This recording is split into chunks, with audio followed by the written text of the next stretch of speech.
It began with a birth no one in that county spoke about in daylight, a moment sealed into the memory of a single midwife who refused to step foot in that house ever again. She said the air changed before the child even arrived, that something cold and ancient pushed through the cracks in the floorboards as if the walls themselves were holding their breath. And when the first cry finally broke the silence, it wasn't the sound of a newborn discovering life. It was the sound of a nightmare remembering its way back into the world. The doctor on call, a man with 30 years of calm, steady practice, staggered backward as though struck. He told the family the boy was healthy, but he wouldn't meet the mother's eyes. He packed his bag with shaking hands and left without signing a single document. He never answered their calls again. Neighbors whispered about what they heard that night, a low hum, like a voice too deep to belong to a child, rising and falling as if something hidden was taking its first breath. The father dismissed it, blaming superstition and the thin walls of old farmhouses. But long after the family's lights were out, he sat alone at the kitchen table, turning over the memory of the doctor's face, pale, trembling. Drenched in a fear he tried to disguise as professionalism. Men like him didn't scare easily. They'd seen the worst life and death had to offer. But something about that newborn made him look as if he'd witnessed a secret he had no right to see. The mother said the boy slept with his eyes open. Just reflections, she said. Just tricks of the dark.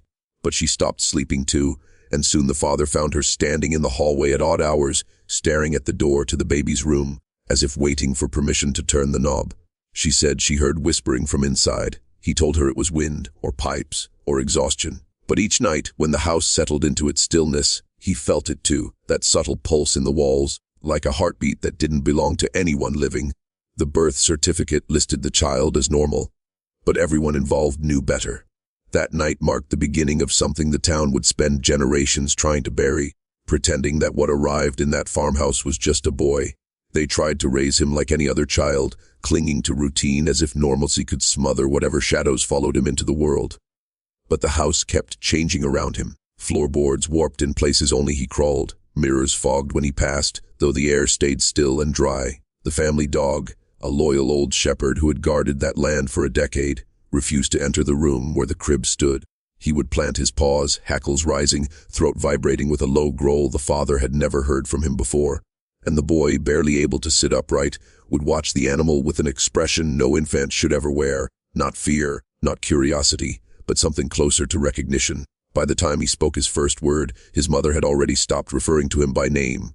She used phrases instead, vague ones, words that could distance her from whatever she felt growing behind those small, unblinking eyes.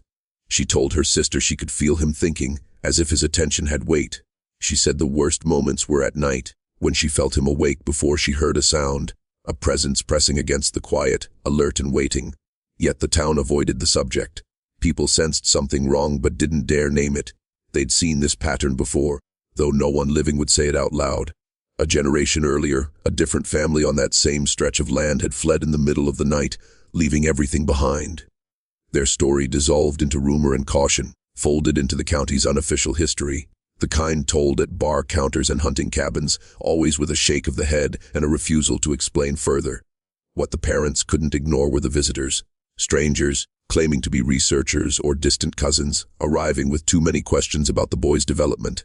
They didn't ask about milestones or behavior. They asked about dreams, about symbols, about strange marks on the walls. When the father demanded answers, they left as quickly as they'd come, leaving behind the smell of old books and cold metal. It rattled him.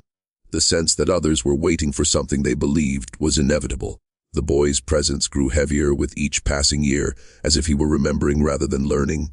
And the parents, once stubbornly rational, felt the house pushing them toward a truth neither of them wanted to confront, that maybe this wasn't just a difficult child, but an echo of something older, returning to finish what it began.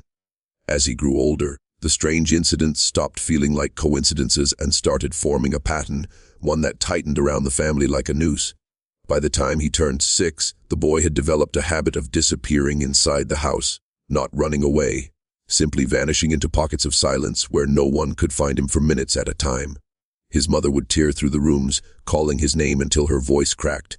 Then she'd turn a corner, and he'd be standing there calm, composed, almost amused, as if he'd been watching her panic from somewhere just outside her understanding. His father tried to explain it through logic. Children hide, houses settle, imagination fills the gaps. But even he couldn't deny the way the temperature dropped when the boy entered a room, or the faint hum in the walls that rose and fell with his breathing. Once, during a thunderstorm, a lightning strike hit a tree in the yard. The entire house shook, lights flickering, pictures falling, all except the one hanging right above the boy's bed. That frame remained perfectly still, untouched, as if the storm had bent around him. The nightmares were worse. He described them to his parents with a clarity no child should possess. Long corridors lined with doors that throbbed like living flesh, voices calling him by a name he didn't remember learning, and a figure waiting for him at the end of every dream, its face familiar in a way that hollowed the father's chest and sent the mother into trembling silence. When asked to draw it, the boy didn't hesitate. He sketched a silhouette identical to the outline found in old county records, a shape documented in testimonies from settlers who abandoned the region more than a century ago, insisting something walked the land before they claimed it. But the most unsettling moment came in the fall, when the boy approached his father during breakfast and asked a question no 6-year-old should have reason to consider. "Do you think the ground remembers what it holds?" The father dropped his coffee. The boy didn't laugh, didn't blink. He simply waited for an answer, his gaze fixed and patient, like he was measuring the honesty in his father's silence. The parents began researching old property deeds, past owners, unexplained disappearances, anything that could make sense of their son's behavior. What they found didn't offer clarity. It only confirmed a terrifying possibility. Families who lived there didn't just leave. They were erased, generation by generation, their stories dissolving as if consumed by the soil itself. They thought knowledge would save them, but the deeper they dug, the more the past staggered back to life, dragging its rot into their home. In the county archives, a basement that smelled of mildew and resignation, they found a ledger older than the courthouse itself. It documented births, deaths, and something else entirely, notations written in a nervous, uneven script marking unusual children, born on that land. Every few decades, another name, another family line that withered abruptly. No causes listed, no explanations offered, just dates and silence. One entry mentioned a child born in 1894, described as alert beyond his years and drawn to the earth. The final note about him was a single sentence: "Mother refuses to speak. Father missing." The next page had been torn out, the edges charred, as though someone tried to burn the evidence long ago and lost their nerve at the last second. When the parents returned home, they found the boy sitting at the kitchen table, staring at a map he wasn't supposed to have access to, a soil survey from the 1940s detailing composition and density. He traced a finger over a shaded area that marked their property, then looked up and said, "This is where it happened first." His voice was calm, almost relieved, as though he were finally remembering something that had been gnawing at him since birth. His mother collapsed into a chair, grief and terror intertwining in her chest. His father demanded to know where he'd heard that phrase. The boy didn't answer. Instead, he asked if he could show them something outside. Against every instinct screaming in their bones, they followed him into the yard. He led them to a patch of earth behind the barn, a place where grass never grew, no matter how much seed they scattered. The soil was always damp there, always cold, even in July heat. The boy knelt and placed his palm against the ground. The wind stopped. The air thickened, and for a moment that stretched too long, the parents swore they heard something beneath the dirt shifting, waking, answering.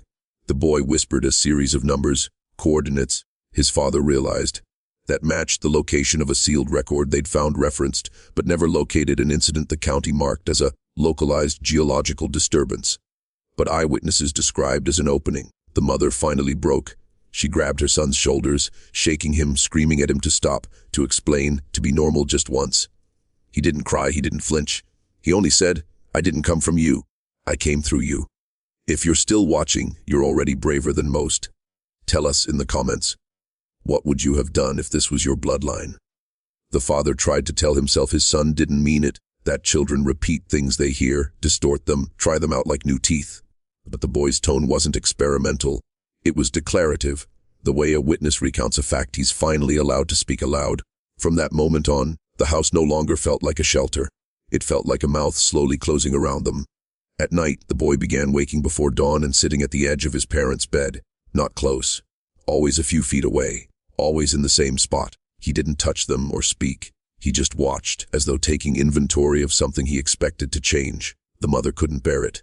She started sleeping in short, shallow bursts, jolting awake with the sense that someone had been leaning over her, whispering a language she almost recognized. The father tried to reclaim control of the household. He set rules, locks, curfews, but none of it mattered. Sometimes the boy was on one side of a locked door. Then, moments later, he was behind them, breathing softly, as if he'd been there all along. The father accused him of sneaking, of hiding spare keys, but the boy only tilted his head and asked why he kept trying to stop what had already begun. What unsettled the father most were the drawings. They started appearing in the boy's room, dozens of them, piling up in small, careful stacks. None showed people. None showed houses or trees or anything a child might normally sketch. They all depicted the same thing, a jagged, dark opening in the earth, surrounded by symbols older than the county, older than the nation, older than any language the parents could place. Every drawing seemed to pulse with a strange geometry, lines too precise to be childish, angles that hurt the mother's eyes when she looked at them too long. The father burned the drawings in the fireplace one night, trying to erase the imagery from their home. But the next morning more were waiting on the kitchen table. Not crumpled, not smudged, freshly made, as if the boy had drawn them while they slept. When confronted, he simply said, "I can't stop them. They show me what's coming." Then came the night the humming in the walls grew into a vibration strong enough to rattle the windows. The boy walked into the living room, eyes unfocused, speaking in a cadence that wasn't his own. He said someone had been buried alive on that land long before the farmhouse existed, and that the earth had never forgotten the shape of them. The parents stared at their son, unable to speak, unable to think. And for the first time since his birth, they realized the truth wasn't approaching. It was already inside. They left the house before sunrise, but the house did not release them. Not really.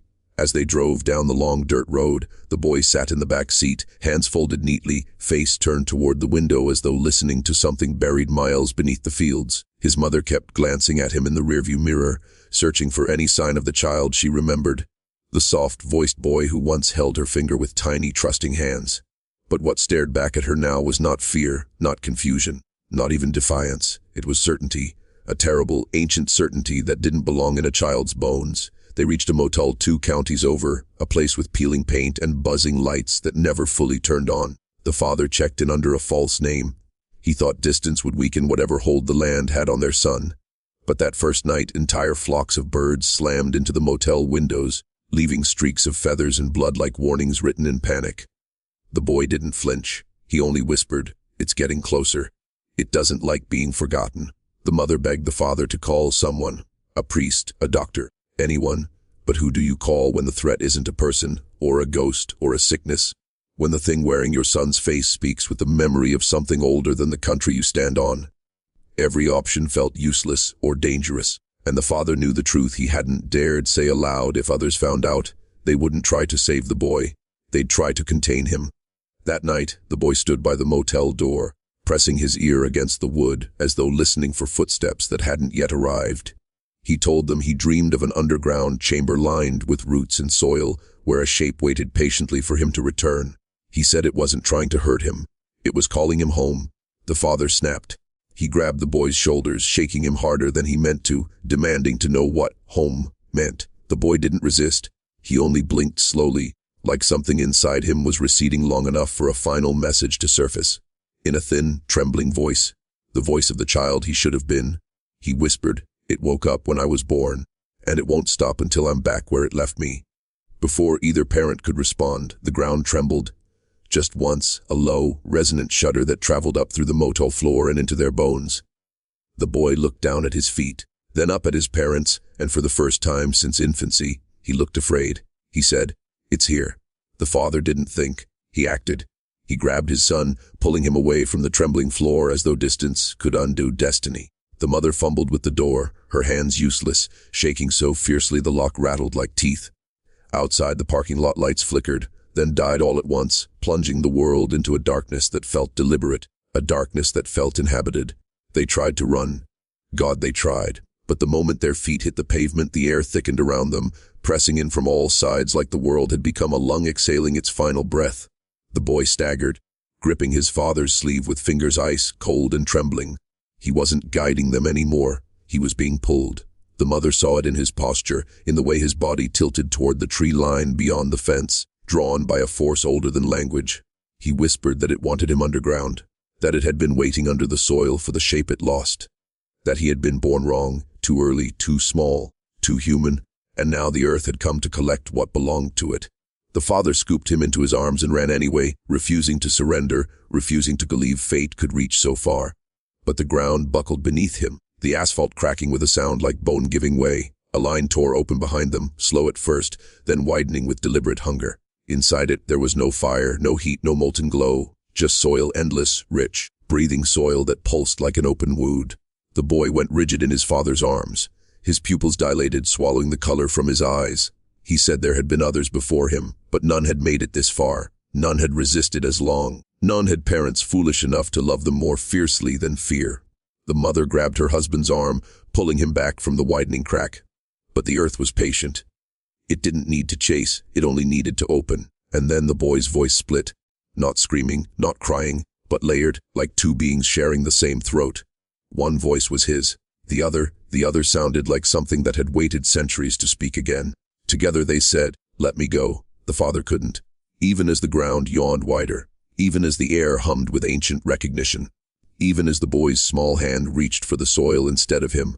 The mother turned away. The father didn't. And when the earth finally closed silently, neatly, as if swallowing a secret it had every right to reclaim, only 2 sets of footprints remained on the broken pavement. The boy left no trace. Not a sound, not a cry. Not even a memory the ground was willing to give back. That night, the motel clerk swore he heard something moving beneath the foundation. Something shifting, settling, returning home. And in that county, generations later, parents still whisper one warning to their newborns when the lights go out. Don't listen when the ground remembers your name.